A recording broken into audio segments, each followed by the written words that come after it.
Menashe.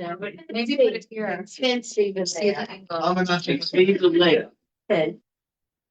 Okay, that's the Nishma. Okay, and his Neshama should have an Aliyah. So I was actually told that.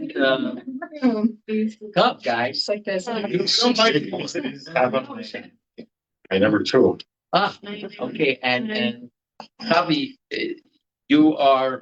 Where do you live today? Yerushalayim. Everybody says Yerushalayim. It's a good place, right? Where in Yerushalayim? Oh, Nachlaot. Yeah, I have a lot of students there. Especially the more hippie-ish types of students. Right? Gotta go. Yeah, okay, but I can speak in English? Yeah. Okay. Everyone's in English. That makes it a lot easier for me. Okay, so I was told that this was actually Jack's bar mitzvah parsha. Vayigash? Yeah. And his. And yours too. Wow. What? And Yitzchak, the oldest Israeli country. Also, well, she's big into Vayigash. So I think it's a big symbol to be bar mitzvah and Parshat Vayigash because Parshat Vayigash is built on a change in the Jewish people, basically, a very serious change for the better, something that we're very much hoping for in Israel, because we have a number of Parsha where Yosef was sold by his brother, something that's very difficult to understand, and something that we still mention on Yom Kippur, and we mention on Tisha B'Av, the Asara Rugi Malchut always begins, that poem always begins, that piyut always begins with the king saying, Yosef was sold by his brothers, and there was never any sort of punishment that was given to the brothers. And of course, the king obviously halachically or even, secularly didn't have a right to mix into that. But you see that the effect of the brothers selling Yosef affected the Jewish people thousands of years later, which is very jarring for us because we see how important it is to have a nation that's mu'chad, that's one, right? And that's why this parsha is such a turn of events, and it didn't have to be. And I want to read for you what Yosef, when he introduces himself or reintroduces himself to his brothers, and they're pretty much in shock, right? I think this would make a great movie. I never saw one like this. Because it's one of the only parshios where you're like sort of in the middle of a drama and it keeps you guessing till the next week, so to speak, right? Most of the time you finish the drama, let's say the Akedat Yitzchak, it's very dramatic, but you finish it that week, the beginning and end. But here, you got to wait for the next week. It says, first he says, Ani Yosef Achichem, Asher Machartem Oti Mitzrayim. Right? I am Yosef, your brothers, that you sold to Egypt. Okay? Now, at the first moment, he's really accusing them of something extremely serious. In Torah Judaism, selling a person, kidnapping a person, selling is the death penalty. Okay, in Parshas Mishpatim. Right? So he says, you sold me.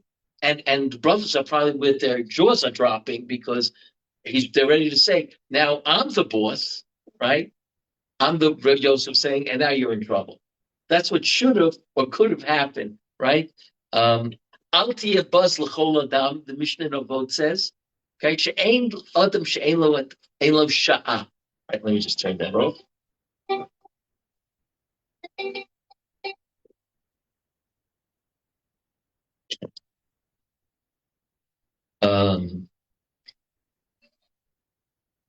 So Yosef, Yosef could have said, now it's my turn, right? You had your turn, now it's my turn. But then he goes on to his Vata.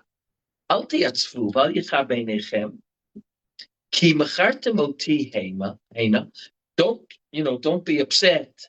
Don't be nervous. Don't be upset that you sold me to Egypt, right? Ki lemichya shlachani Hashem Elokim lefneichem.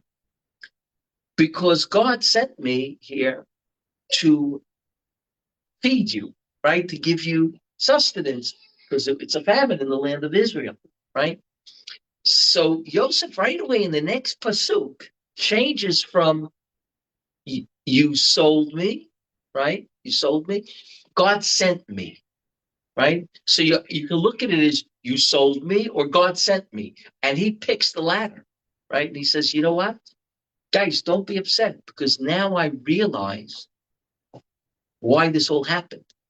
In other words, he simply reinterpreted the narrative, right?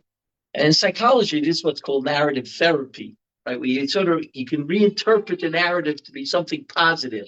Today, especially a lot of positive psychology, right? You have, this idea of reinterpreting or reframing. They use that, some of the psychologists use reframing, right? And this is an important idea because it really tells us, it gives a certain life skill because we all have challenges. So if we talk about Yosef, right, you can imagine Yosef gets sold to Egypt and he's barely surviving, and he gets a job, right? And then he gets enticed by the Ancient Potiphar, right? And he he runs out. He doesn't give into his JZR, right? And it's not just simply sleeping with Aishish Potiphar. He could probably move up in the world if he does that. A lot of times you move up in the world, and he refuses to do it because he doesn't think it's the right thing to do. And then he figures out that God has a real sense of humor. He goes to jail. Like he did this tremendous thing, he's then called Yosef HaTzadik, we call him in Chazal, because he withstood this enticement, and then he's sent to jail. Yosef begins to realize now, when the brothers come, and the whole interaction with the brothers, he begins to realize, in retrospect, what this was all about. Yosef looks like he was sent to jail. No, he was sent to a political prison in order to learn what goes on in Egypt. Because could you imagine if they walked over to me and they said, listen, we decided you should be the president of the United States, right? So there's a lot of reasons I wouldn't take it. But one of the basic reasons is I wouldn't know where to begin. I could probably list off all the different secretaries of state, defense, but I wouldn't know where to begin. Yosef sat in jail for enough time where he learned how the system works. But at the time, he didn't know that he's going to need that. He just, you have to pass your time in jail. So you speak to the Sarah Mashkim, you speak to Sarah Tabachim, whatever it is, right? The Sarah Ofot, right? So he didn't really know why, right? And that's what, with us in life, we a lot of times don't know what God has planned for us. We're thinking of one thing, God has a whole different plan for us. I was thinking about when I met Rocky just now, because there was a writer in America that I'm sure Katriel knows, but the younger generation, I'm not sure, heard of him. Shakespeare. His name was Charles Kraut. Did you ever hear of him? Yeah. Very famous comic. Right. Now, does anybody know what Charles Krauthammer started out being? He was a psychiatrist. Okay, he was actually paralyzed from, I don't remember if it's the neck or the body down, right? He was paralyzed, and he managed to become a psychiatrist. He was a brilliant guy. Managed to become a psychiatrist. Most of the tests he took for medical school, he took from a bed, right? So partly was from a hospital bed. He was just unbelievable. And his girlfriend, who he got paralyzed by, I think, a dive in a swimming pool that was not deep enough. And she married him anyway. And they had kids and everything. Well, Hashem. So he died a few years ago, and I saw an article he wrote after 25 years being a political writer. And he writes, it's very weird that someone can wake up every morning and do what he really loves and do what he really thinks important. He says, I was a psychiatrist for, I think it was like 10 years, and somebody came to him and says, I know you're a little bit of a political animal. Would you like to write an article for the Washington Post? Op-ed for the Washington Post. Someone who works for the newspaper. He said, why not? He's an intelligent guy. He's a sophisticated guy. So he wrote it, and they liked it. So one thing led to the other, And he left psychiatry, and he says, I thought I'll be a psychiatrist my whole life. I never thought for one moment that be a political writer as opposed to psychiatrist, so different world, right? And he says, in fact, a young medical student, it wasn't a medical student. He says, a young writer came over to me. He had just graduated university. In fact, it was a university where they deal with a lot of, people who want to become writers, political writers. So I forget which one it was, maybe University of Arizona it might have been. And he says to Charles Krauthammer, he says, look, how do I become someone like you? Because Charles Krauthammer was being paid a lot of money for each article he wrote, right? So he says, how do I become a political writer? So he says to him, the first thing you have to do to become a political writer is go to medical school. That's what he says, right? So what was he really saying? He was really saying, we don't really know. We don't really know. We could sit and think what was supposed to be, right? And it worked out well for him to become a psychiatrist, but then his real love was world politics. And when he got that opportunity, he seized the moment, as we would say. He seized that moment. He could have said, look, I don't have time right now. And he would have remained a psychiatrist, which is not bad, right? But this was a love after 25 years he wrote, right? And the same thing with Yosef. Yosef didn't know what's going on here. And like I said, he thought, like, God, what kind of sense of humor you got? I resist temptation, and you put me in jail, right? But then all of a sudden, when his brothers come and he sees everything panning out, he interprets the dreams and he becomes second in Egypt. Everything starts to fall into place. I want to tell you something interesting. My grandfather was quite a renowned rabbi in America in the more Haredi system. His name was Rabbi Yaakov Kamenetsky. Yeah. And he was quite renowned at that time was Ramosha Feinstein, Rabbi Yosef Ber Soloveitchik, and Rabbi Yaakov Kamenetsky. Those are the big three people. Soloveitchik was more in the modern Orthodox world, or Moshe Feinstein and Rabbi Yaakov Kamenetsky were more in the what we call the Aguda world, right? The more we call the ultra-Orthodox world of America. And he told me, my mother was the oldest daughter, so I was one of the older grandchildren, so I got to spend time with him. And he said like this, I was a rabbi in a small town, and I couldn't make a living. That's one of the reasons why I'm here today, is because he couldn't make a living, because he had to leave Lithuania because he couldn't make a living. If he could make a living, he wouldn't have left, and I wouldn't be here right now. The rabbi who took his place, his kids are not here anymore. Okay, the rabbi who took his place in this little town called Sitavyan in Lithuania, 40 Jewish families. It's the rabbi of basically 2 buildings in Harnot, right? 40 Jewish families, right? And he needed to get a job in a bigger city because they weren't paying him enough. And he went into debt. My mother still used to tell me how much he owed the butcher and how much he owed the grocery store, right? She still remembered in Lithuanian currency how much he owed. And that's one of the reasons why I went to America, is because he couldn't make a living.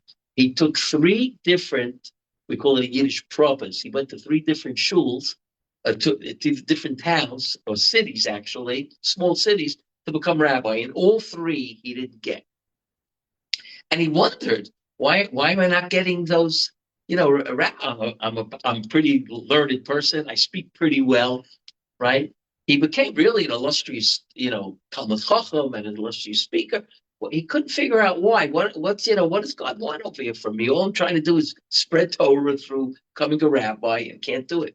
So he goes to America, right?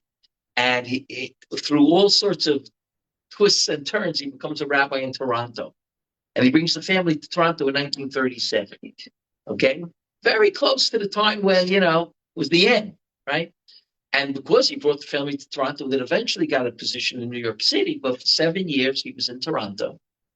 And he was the rabbi there. And the family had to adjust to what we would call the Western world, the United States, Canada first, right? And when he told me when he was in Canada and then he went to New York, he says, that's when I realized why I didn't get the jobs. Because God wanted me in America. He didn't want me in Lithuania. In Lithuania, there are plenty of rabbis. But not every rabbi in Lithuania could be a rabbi in America. person, a rabbi in America, had to be a little bit more broad-minded. Even within the ultra-Orthodox world, you have to be the rabbis in Israel, the ultra-Orthodox world, are not like the rabbis in America. I've had experience with both of them, so I know, right? They're very different. Okay, they're both you'll call them both Haredi or ultra-Orthodox, but they're very different. So he said, that's what I realized. But again, a lot of times in life, like Charles Crawford, you don't realize it until there's a retrospect and you look back on it, right? And that's really what Yosef is telling his brothers here. I have, reframed you selling me into God sending me, right? That's an important idea because that brought all the brothers back together again. And number one, first of all, it means that Yosef is not going to be angry. He's reframing it. I needed to be here. It was part of what we call my shlichut, right? And as far as the brothers feeling guilty, it alleviates some of the guilt because you can feel pretty guilty about selling your brother down the river, right? And he says, no, don't be upset about it because now you see that the whole reason we're here is in order so the Jewish people can come down here and they can also have food and they can also live here because there's a terrible famine in Eretz Canaan as well as other places, but Eretz Canaan is where Yaakov lived. Eretz Ivrim, we call it in those days, right? So Yosef is really, number one, reframing, and number two, he's saying, you have to know that sometimes there's a shlichut. I shouldn't even say sometimes, because everybody has a shlichut. By the way, not only Jews. Shouldn't think like Jews have a shlichut here. Our shlichut may be a little bit different, but every non-Jew has a shlichut. A human being who's created in the image of God is going to be different than every other human being, right? And all of them have a shlichut, but some of them don't know it. I'm a teacher for Bali Tshuva for close to 50 years. I ran a school for 32 years of post-college Bali Tshuva women. Extremely intelligent, educated women. And some of them told me their parents are atheists. So when I would talk about the concept of a mission, having a mission, because there's two aspects. There's one, having a mission, and two, seizing the moment, which is very important in the mission, because the mission may pass you right by. It's with Charles Krauthammer, it could pass them right by. So you have to know what your mission is, or think about that I have a mission, and I could base it on certain things about my personality, being an individual, different than somebody else. Two people could be doctors and nurses, and they have two different missions. It could be either within that working world, but a mission doesn't have to do with working world. Naomi has a mission to give away pizza pies, right? Right? But that's something that's needed. It's something needed, and she sees the moment. That's extremely important, right? I didn't think of it. All these people are going to Miluim. I didn't have a clue. Like, how could I help them out? If I had a choice, I'd probably tell my students, because my students who live in their dorms are in Kiryat Moshe.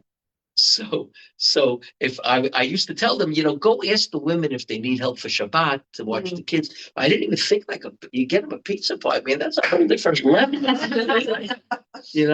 So that's seizing the moment. There's a moment where the Jewish people really need something, right? A lot of times our wars, were pretty short wars. Right? This was a very different type of war. We never had it before, a war like this. So this became a major importance because, nobody used to say to me, when I was in the army, people used to be in Miluim for a month, 45 days. I was in Miluim usually for a month, right? First a month, and then for 15 days to again refresh myself on the weapon that I used. Right, so it's 45 days. There were guys that were in Miluim today for 400 days, right? So that's a real need, So you have to seize that moment. We see it in the Torah where the Jewish people all serve the golden calf, and Moshe Rabbeinu gives you an out. He says, "Mila Shem Elai, vayosvu elav kol bnei Levi." That was the moment. They seized the moment. The Jewish people. I'm not sure exactly, Mila Hashem, are we Hashem? Are we not? They seized the moment, made a whole difference. The whole Shevet Levi is very different today. They can enter the Beis HaMikdash and go to places where me, a common Yisrael, can't go.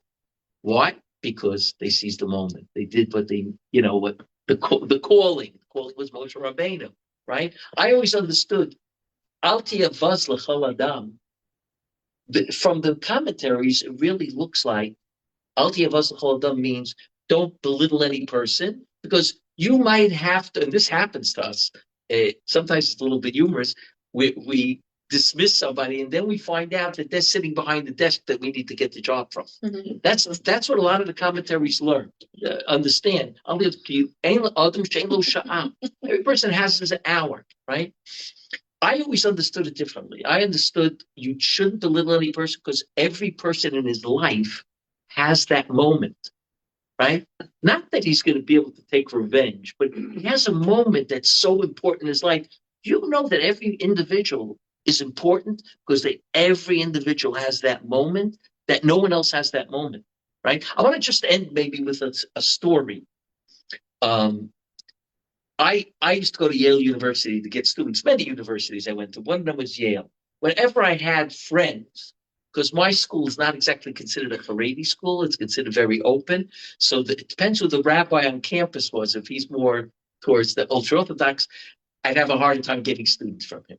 But I had students of mine, one of the women went to Yale, and then she worked on campus doing what we call kiruv, right? So I said, this is great for me. I used to go to Yale every year to get students, because I knew she'll send me students if they're available. So when I was on the campus, my one of my students showed me that she was taking a course in law, and the professor was a fellow by the name of Professor Stephen Carter. Okay, he was a professor of law, and he wrote a textbook, and my student had the textbook. And they wanted to show me the introduction to the textbook. Stephen Carter is today retired. He writes, I think, novels today.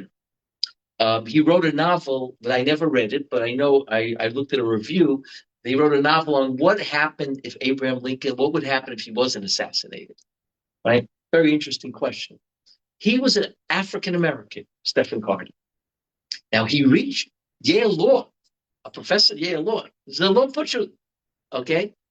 And he writes in his introduction. I don't know if you ever heard this story, but it's amazing, the story. He writes an introduction to law. What gave him the courage to become a lawyer and a professor of law? He says, I grew up in America, white America, and my parents were teachers, and they decided to move to a white area, Silver Spring, Maryland. Okay, one of the towns, I forget which one, in Silver Spring. They have White Oak and they have Kemp Mill, and that place, one place they moved, which was basically a white area. So when they moved in, the day they moved in, they sent the kids out to play what we call in New York on the stoop. There was like stairs going up to the house, so we called that the stoop. We used to play stoop ball, throw the ball there and catch it, right? I've never seen it in Israel, but even if you have a stoop, nobody seems to play stoop ball. But they were sitting outside and people were giving them the stares. You're talking about in the 1960s. People were staring at them. They didn't more used to seeing black people, African Americans in the neighborhood. And it's the South. What? It's the South. To Maryland. Yeah. Excellent point. Excellent. Glad you pointed that out, Maryland. Right. So he said, I remember thinking, there's no hope for me in America. He remembers thinking that. All of a sudden, a woman comes home from work, right, across the street, and waves to the kids. Okay, she waves to the kids. She goes into the house and brings out a fruit platter and says, I just wanted to welcome you to the neighborhood. And he writes, that changed my life. Wow. That fruit platter changed my life. Wow. Okay. After that, I said, I can become something in America. And he said, and she was a religious woman, right, named Sarah, who was no longer alive when he wrote it. He wrote, she was no longer, she died fairly young, right? And I forget the last name, but he writes the last name too, Sarah. And she even has a word for this, what she gave me. It's called Hesed. Change his life. Seize the moment, right?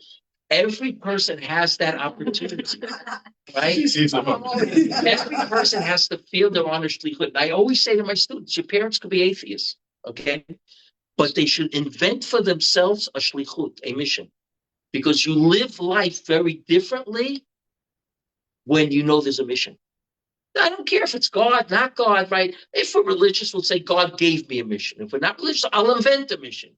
Because without a mission, so what am I living life for? Oh, to make another couple of bucks, to buy another house, right? A mission is something that is way beyond something material. It's something spiritual, and no matter how you cut it, it's very human, beyond anything, material, right? And that's why I feel that when Yosef says I think they're very powerful words when he says, "Ki macharta otihena, v'al yecha beinechem ki machartihem, ki lemichyo shlachani Elokim." I was on a mission, right? I realized in retrospect this was my mission, right? And therefore, I can't be angry at you. It all had to happen. Had you not sold me, I would have been sitting with the sheep in Israel, and we would have all been in trouble with the famine, right? So in retrospect, I see, and that's the important thing. We always have to have a consciousness. What am I supposed to be doing in the world? I personally don't believe that if you fulfill your mission, some people say, well, the person fulfilled their mission, so they passed away already. They can have more than one mission. Or Soloveitchik writes, Moshe Rabbeinu had 3 missions: taking the Jews out of Egypt, giving them the Torah, and bringing them to Israel. He got 66%, right? He didn't fulfill the 3rd mission. He died not bringing the Jews into Israel. So sometimes you don't fulfill your mission. Sometimes you have more than one mission. And he brings that from Moshe Rabbeinu, had more than one mission, right? So he says, so you shouldn't understand, well, I have a mission. When you finish with that mission, maybe you have a different mission. You always have to be aware and open to this. Thank you very much. Thank you.